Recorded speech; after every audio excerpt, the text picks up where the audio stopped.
Can our sins as parents repeat through generations? Can one sin multiply?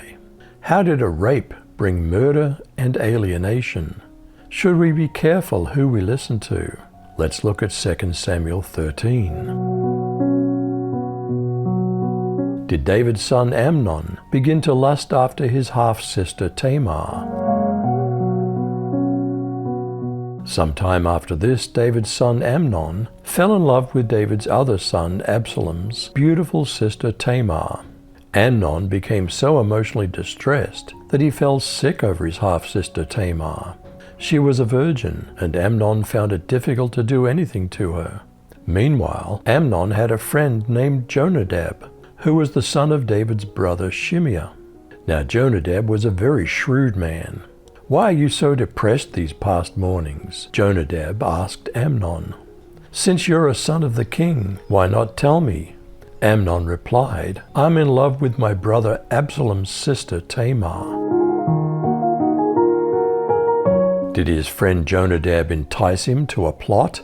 Do some so-called friends give really bad advice? And Jonadab said to him, "Lay down on your bed and make yourself sick. And when your father comes to see you, say to him, I pray you let my sister Tamar come and give me meat, and dress the meat in my sight, that I may see it and eat it at her hand." So Amnon lay down and made himself sick. And when the king was come to see him, Amnon said to the king, "I pray you let Tamar my sister come and make me a couple of cakes in my sight, that I may eat at her hand."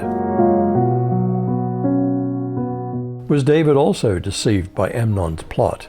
And did he unwittingly aid in setting the trap? Then David sent to the house of Tamar, saying, "Go now to your brother Amnon's house, and prepare food for him."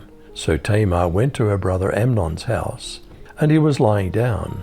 And she took dough, kneaded it, made cakes in his sight, and baked the cakes. And she took the pan and dished them out before him. But he refused to eat.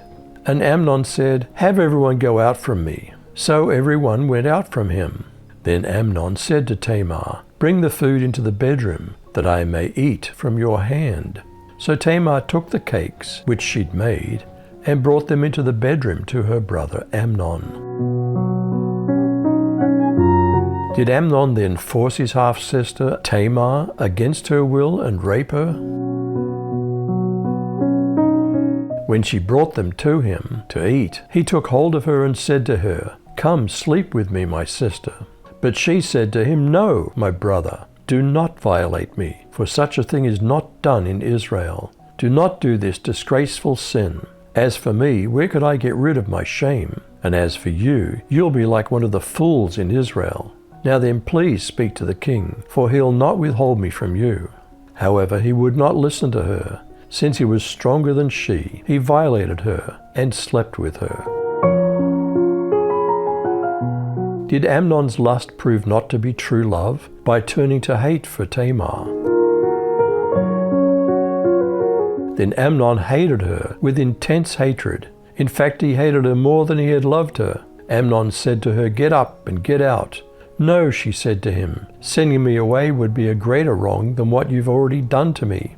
But he refused to listen to her. He called his personal servant and said, "Get this woman out of my sight, and bolt the door after her." So his servant put her out and bolted the door after her. She was wearing an ornate robe, for this was the kind of garment the virgin daughters of the king wore. Tamar put ashes on her head and tore the ornate robe she was wearing. She put her hands on her head and went away, weeping aloud as she went. Did Absalom now hate his brother Amnon? Was David angry but did nothing? And Absalom, her brother, said to her, "Has Amnon your brother been with you? But now hold your peace, my sister. He's your brother.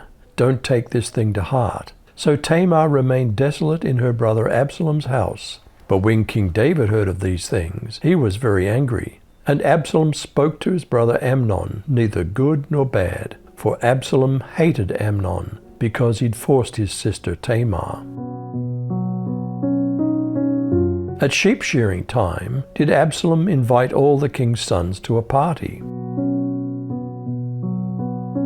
2 years later, when Absalom's sheep were being sheared at Baal-hazor near Ephraim, Absalom invited all the king's sons to come to a feast. He went to the king and said, "My sheep shearers are now at work. Would the king and his servants please come to celebrate the occasion with me?" The king replied, "No, my son. If we all came, we'd be too much of a burden on you." Absalom pressed him, but the king would not come, though he gave Absalom his blessing. "Well then," Absalom said, "if you can't come, how about sending my brother Amnon with us?" "Why Amnon?" the king asked. But Absalom kept on pressing the king until he finally agreed to let all his sons attend, including Amnon. So Absalom prepared a feast fit for a king. Did Absalom murder Amnon? Did David at first think that all his sons had been murdered? Absalom commanded his servants, saying, "Mark now when Amnon's heart is merry with wine, and when I tell you, strike Amnon, then kill him. Don't be afraid. Haven't I commanded you? Be courageous and be valiant." The servants of Absalom did to Amnon as Absalom had commanded. Then all the king's sons arose, and every man got up on his mule and fled. While they were on the way, the news came to David, saying, "Absalom has slain all the king's sons, and there's not one of them left." Then the king arose and tore his garments, and lay on the earth, and all his servants stood by with their clothes torn.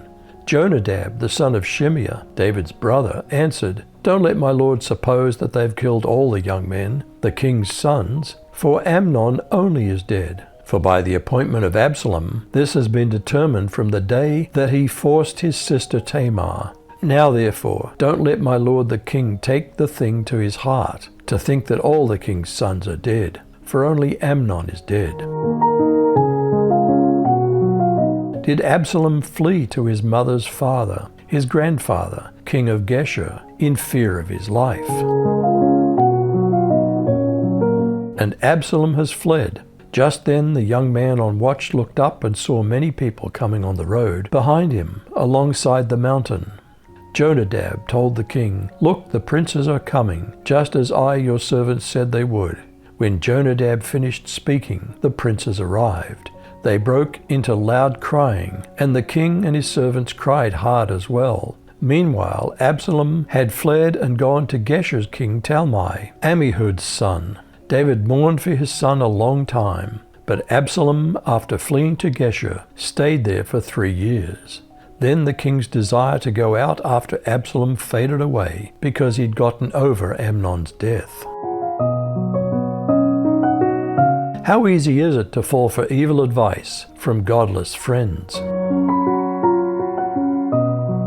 As a follower of the Lord, I order you to stop living like stupid, godless people. Their minds are in the dark, and they're stubborn and ignorant and have missed out on the life that comes from God. They no longer have any feelings about what's right, and they're so greedy they do all kinds of indecent things. What can be the consequence of sin that begins as lust in the heart? But each person is tempted when he's lured and enticed by his own desire. Then desire, when it's conceived, gives birth to sin, and sin, when it's fully grown, brings forth death. How can we be a true friend to someone who may be caught up in a sin? Brothers, if someone's caught in any wrongdoing, you who are spiritual should restore such a person with a gentle spirit, watching out for yourselves, so you also won't be tempted.